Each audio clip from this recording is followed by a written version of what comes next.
Monsieur Van Gogh, it's time to wake up. Vincent had been waiting for Ursula's voice even while he slept. I was awake, Mademoiselle Ursula, he called back. No, you weren't, the girl laughed. But you are now. He heard her go down the stairs and into the kitchen. Vincent put his hands under him, gave a shove, and sprang out of bed. His shoulders and chest were massive, his arms thick and powerful. He slipped into his clothes, poured some cold water out of the ewer, and stropped his razor. Vincent enjoyed the daily ritual of the shave. Down the broad cheek from the right sideburn to the corner of the voluptuous mouth, the right half of the upper lip from the nostril out, then the left half, then down the chin, a huge rounded slab of warm granite. He stuck his face into the wreath of the Brabantine grass and oak leaves on the chiffonnier. His brother Theo had gathered it from the heath near Zundert and sent it to London for him. The smell of Holland in his nose started the day off right.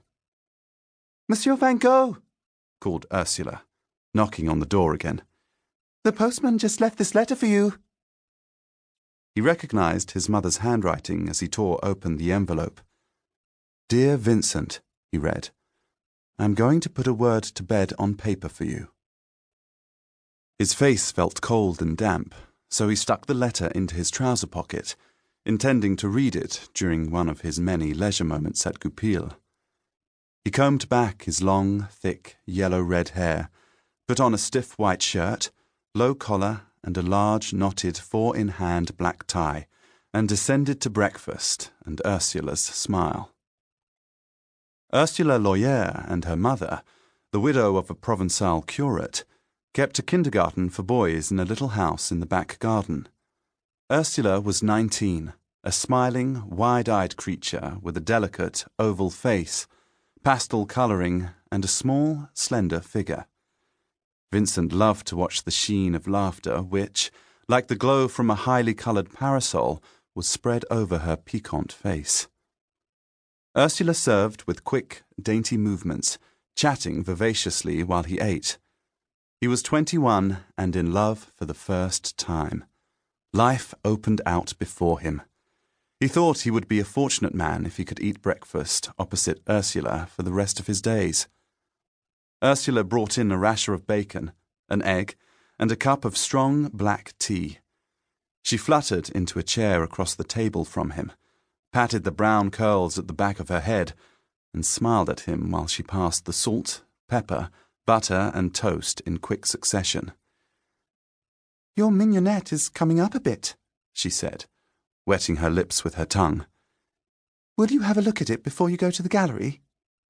Yes, he replied. Will you, that is, would you show me? What a droll person he is. He plants the mignonette himself and then doesn't know where to find it. She had a habit of speaking about people as though they were not in the room. Vincent gulped. His manner, like his body, was heavy and he did not seem able to find the right words for Ursula. They went into the yard. It was a cool April morning, but the apple trees had already blossomed. A little garden separated the Loyer house from the kindergarten.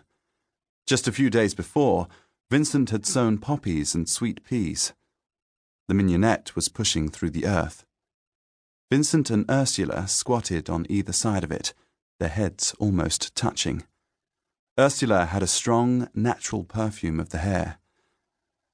Mademoiselle Ursula, he said. Yes? She withdrew her head, but smiled at him questioningly.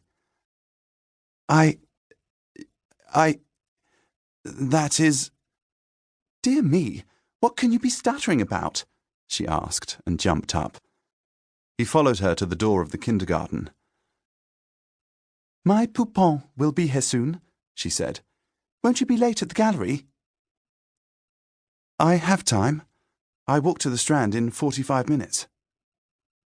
She could think of nothing to say, so she reached behind her with both arms to catch up a tiny wisp of hair that was escaping.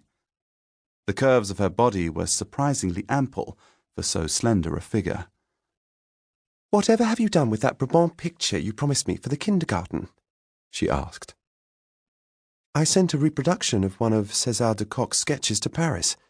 He's going to inscribe it for you." "Oh, delightful!" She clapped her hands, swung a short way about on her hips, then turned back again. "Sometimes, monsieur, just sometimes, you can be most charming." She smiled at him with her eyes and mouth and tried to go. He caught her by the arm.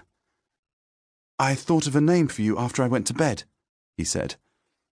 "I called you L'Ange aux Poupons." Ursula threw back her head and laughed heartily. "L'Ange aux Poupons!"